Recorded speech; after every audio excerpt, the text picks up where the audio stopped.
Hey, what's up guys? Hope you're having a wonderful Monday. So today Apple beat its own record for the longest amount of betas, or the most amount of betas for an upcoming iOS release, making iOS 12 the most worked on iOS update ever, seemingly. So we've got 11 betas now. It's a slightly larger update, 78 megabytes, and let's go ahead and dive right in, see what's new. And I wanted to mention the release dates and some new features that have been found. So I have been running the developer beta 10 since Thursday. It is so dang silky smooth. I love it.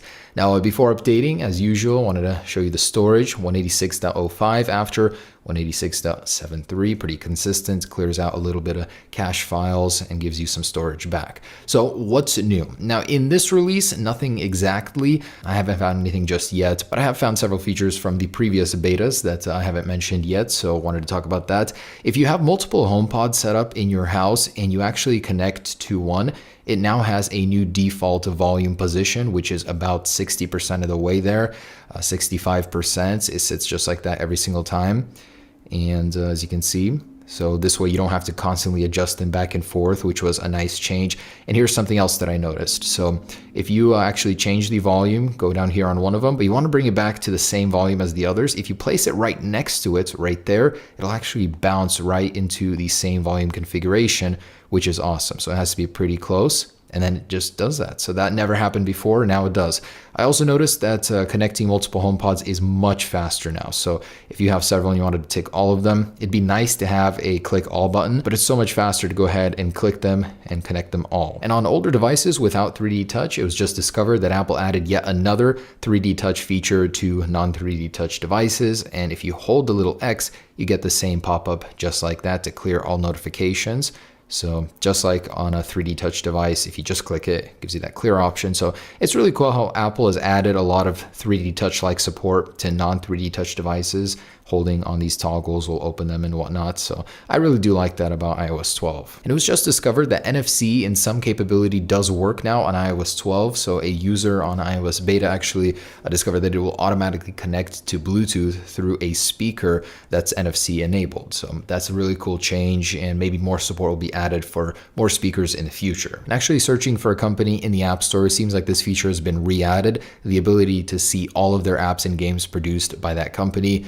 For some reason it was removed, and now it's back in this latest beta. And now it seems that not only San Francisco has gotten new maps, but all of California. So actually zooming out, you can see how much more detailed it is now. You have a lot more detail here on the national parks. The roads are more distinct. It's definitely a very good change, and it's I guess slowly going to roll out to the rest of the United States. So slow rollout there, but for now, all of Cali. And there it is for the features. Of course, let's go ahead and do a Geekbench. And just for the kicks, I wanted to do one here on this iPhone just to see versus the first beta how far it's come. And on this guy, wow, the Geekbench scores have been phenomenal. Using this thing has been such a pleasure. Less crashing, well, almost no crashing, very fluid, very smooth. All of your apps are still loaded in the background when you go to them. I'm definitely loving the change there. So let's go ahead and run it on the older one as well. And while that's going, I just wanted to mention we have a massive iPhone update coming today. In the span of a few hours this morning, there have been so many new reports and confirmations, specs,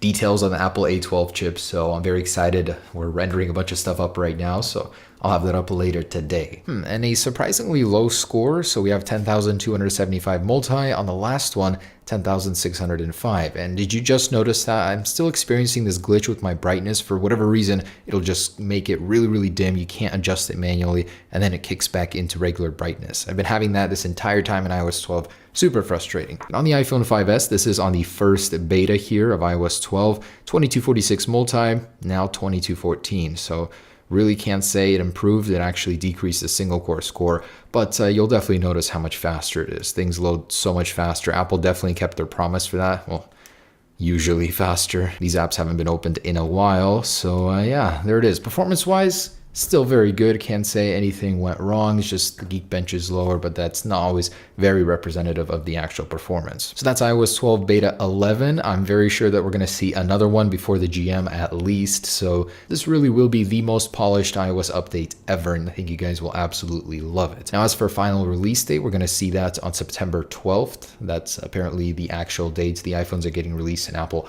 always drops the new versions after that. Anyways, thanks for watching. Those are the latest changes, and I'll update you on any in the future. Peace.